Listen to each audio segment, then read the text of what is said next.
Okay. Good morning students. आज हम पढ़ने वाले हैं अपना अगला मैथमेटिकल टूल जो कि फिज़िक्स में यूज़ होता है। इसका नाम है डिफरेंशिएशन। डिफरेंशिएशन थोड़ा सा अगर पुराना रिकॉल करें तो हमने पढ़ा था फंक्शन क्या होता था। If something y is represented as f of x, मतलब कि y जो है वो आपका x का फंक्शन हो, y की वैल्यू हर बार किसी न किसी x की वैल्यू पे डिपेंड कर जाए। तो इसीलिए यहाँ से हमने बोला था कि जो x होता है आपका that is an independent variable.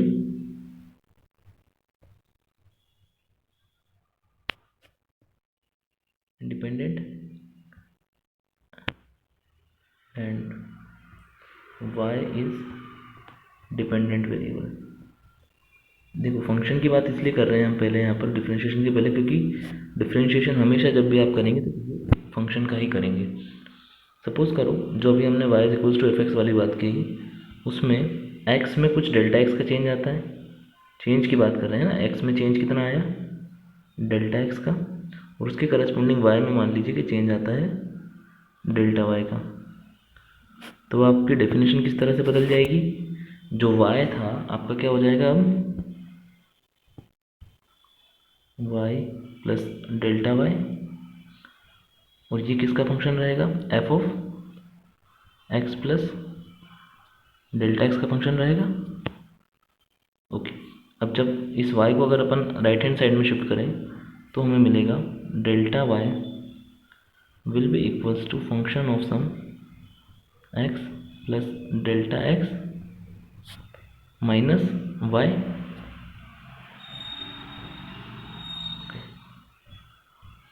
Minus y।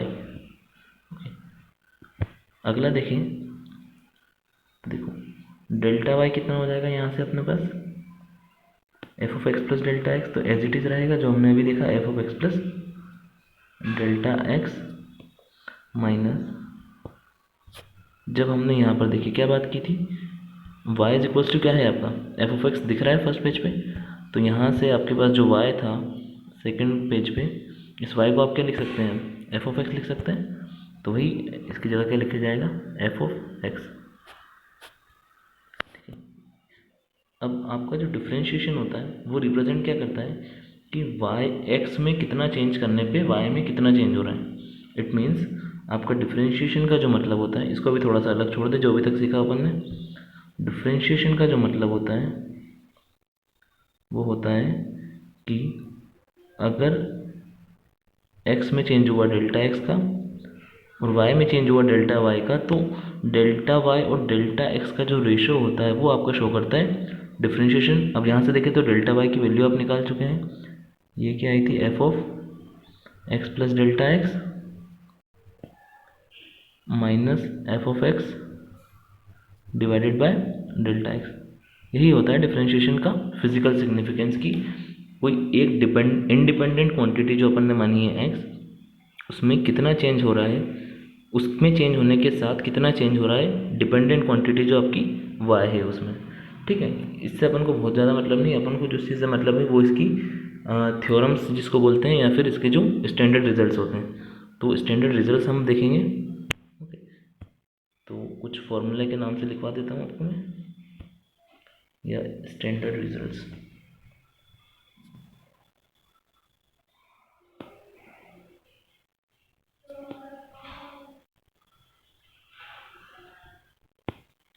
Standard results की अगर बात करें हम, तो पहला जो आपको देखने को मिलेगा, पहले मैं आपको बताता हूँ डिफ्रेंशिएशन को रिप्रेजेंट किया जाता है जैसा मैंने del by del, del Y by del X, या फिर D Y by D X. तो अगर आपको बोल दिया जाए कि y is equals to C है, मीन्स सी मीन्स वॉट, यहाँ पे सी क्या है आपका कांस्टेंट, कोई भी कांस्टेंट नंबर जैसे 1 2 3 4 होता है।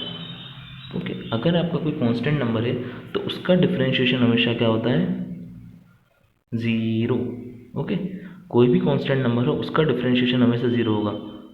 ओके, ठीक है। अगले स्टैंडर्ड रिजल्ट्स की बात करते हैं।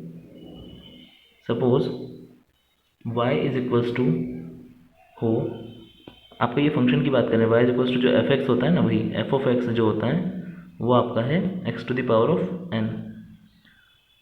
ऐसे केस के लिए डिफ्रेंशिएशन होता है, किसे रिप्रेजेंट करोगे, dy by D X, that is equals to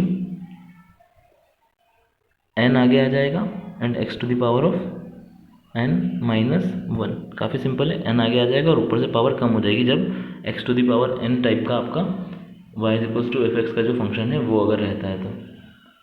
okay, ये दो रूल अभी अपन ने याद करें। इसके ऊपर एक सैम्पल क्वेश्चन कर लेते हैं पहले, उसके बाद आगे बढ़ते हैं। ठीक है, एक सैम्पल क्वेश्चन आसान से सवाल करते हैं। मान लो आपको दिया हुआ है, फंक्शन दिया हुआ है y is equals to x square और पूछा है कि dy बाई डी एक्स क्या होगा। सॉल्यूशन की बात करें इसकी, अब काफ़ी सिंपल है। अभी अपन ने पढ़ा था कि y is equals to x to the power n का क्या होता है, n आगे आ जाता है और x to the power n minus 1। तो उस फॉर्मूले के हिसाब से देखें, यहाँ पर n क्या हो गया आपका 2, तो dy बाई डी एक्स कितना हो जाएगा, देखिए 2 आ गया आपका आगे into x to the power of 2 minus 1, n minus 1 करते हैं तो एक्स टू द पावर कितनी हो गई 2 minus 1 which will lead to 2 into x to the power 1 means x। ये हो गया आपका इस फंक्शन का डिफरेंशिएशन। क्लियर? ओके, अब बढ़ते हैं अगली प्रॉपर्टीज़ की तरफ। ओके, तो नेक्स्ट जो प्रॉपर्टी होती है या थ्योरम होती है या स्टैंडर्ड रिजल्ट जो भी बोल रहे हैं हम, वो होती है क्या। अब आप पहले ही मान लीजिए, इस प्रॉपर्टी के पहले आपको एक दो चीज़ बता देता हूँ। मान लीजिए u और v, ये जो दो है ये फंक्शन ऑफ x है ना, u और v जो है वो भी कहीं ना कहीं x पे डिपेंड करते हैं। कुछ भी हो सकते हैं x के टर्म में, लेकिन x पे डिपेंड करते हैं। तब आपके लिए क्या होता है, अगर आपको बोला जाए कि y इज इक्वल्स टू आपके पास है u इंटू वी, जहाँ पर आपको पहले से क्या बोल दिया गया कि u और v जो है दोनों x के ही फंक्शन है, तो y भी किसका फंक्शन हुआ, x का ही फंक्शन हुआ। यहाँ से हमको मिलेगा dy by D X equal to u into, देखिए सबसे पहले क्या करना है आपको, first function as it is रखना है, डिफरेंशिएशन करना है किसका, सेकंड वाले का। किसके रिस्पेक्ट में करेंगे डिफरेंशिएशन, x के रिस्पेक्ट में ही करेंगे क्योंकि x के रिस्पेक्ट में ही चल रहा है पूरा। Plus second function as it is रखो, अब v कांस्टेंट रख दिया बाहर और फर्स्ट वाले का डिफरेंशिएशन कर देना, means D U by D X. Clear? देखो, जब भी कोई फंक्शन है वो किसी और दो फंक्शन से जो आपके x पे डिपेंड कर रहे हैं, तो y भी कहाँ x पे डिपेंड कर जाएगा। दो फंक्शन कौन से लिए आपने, u एंड v। यहाँ से आपको जब y का डिफरेंशिएशन करना होगा तो उसके लिए जो स्टैंडर्ड फार्मूला बना हुआ है क्या है, पहले को कांस्टेंट रखो, दूसरे को x के रिस्पेक्ट में डिफरेंशिएट कर दो, प्लस उस बार दूसरे को कांस्टेंट रखो और फर्स्ट वाले को x के रिस्पेक्ट में डिफरेंशिएट कर दो।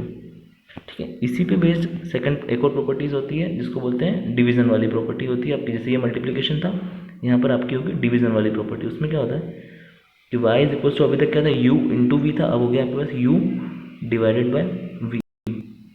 इस केस में अगर आपको डिफरेंशिएशन निकालना हो तो क्या होगा, dy बाई डी एक्स क्या बनेगा। इस बार ध्यान रखना, सेकेंड फंक्शन पहले रखा, डिफरेंशिएट किया फर्स्ट को D U by D X. Clear?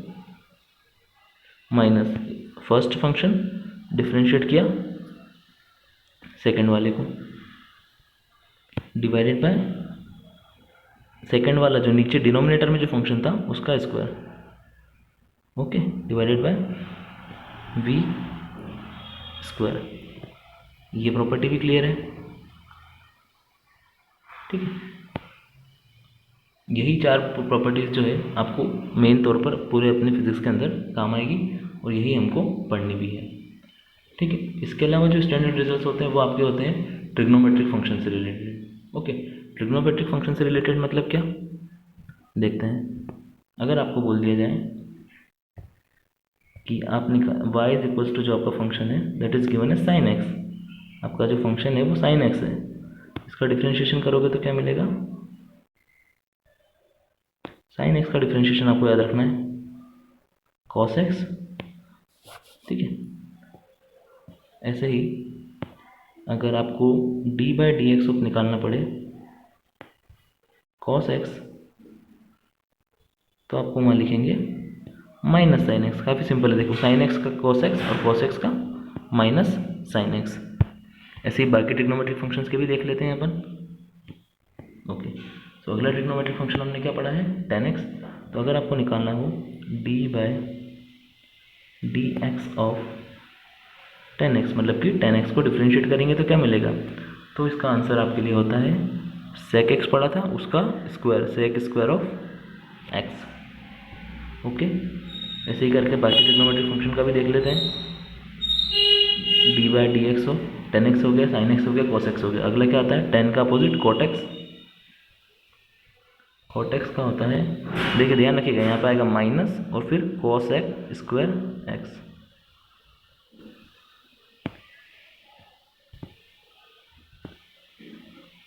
Next will be, अब बचे देखो दो ट्रिग्नोमेट्रिक फंक्शन और बचे हैं, sec x and sec x के साथ एक और कौन सा बचा है, cos x। तो सबसे पहले sec x का देखते हैं। sec x का होगा आपका differentiation minus of sec x tan x, and last one जो आपका बचा है कौन सा, cosec x।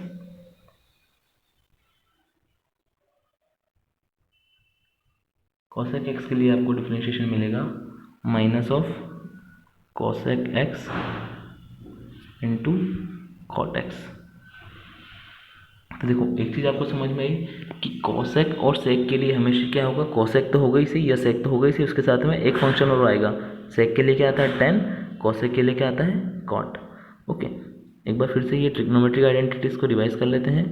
क्या आएगा, जब भी आपका sin x टाइप का फंक्शन हो तो उसका डिफ्रेंशिएशन आएगा cos x। For cos x the differentiation will be minus sin x। Next बात करें, जब tan x होगा तो उसका डिफ्रेंशिएशन आएगा sec square x, and for the cot x it will be minus cosec square x। sec x और cosec x का भी हमने देख ही लिया। ठीक है, तो डिफ्रेंशिएशन का एक बार पूरी तरह से रिवीजन करते हैं कि डिफ्रेंशिएशन का बेसिक मीनिंग क्या समझा था हमने, कि कोई अगर function y is equals to F X लिखा हुआ है, इसका मतलब क्या होता है कि y जो वेरिएबल है वो x पे डिपेंड करता है, y जो क्वांटिटी है वो x पे डिपेंड करती है। यहाँ से हमने डिफ्रेंशिएशन का मतलब समझा। क्या होता है कि अगर आपने x में छोटा सा चेंज किया तो उसके करस्पॉन्डिंग y में कितना चेंज आता है उसको हम बोलते हैं डिफ्रेंशिएशन। रिप्रेजेंट किया जाता है डी बाई डी एक्स या फिर delta Y by delta X से। ओके, अब आगे बढ़े थे हम स्टैंडर्ड रिजल्ट्स की तरफ। क्या क्या होता है, तो जब भी हम किसी कांस्टेंट का डिफरेंशिएशन करते हैं तो हमें क्या मिलता है, उसका डिफरेंशिएशन ज़ीरो।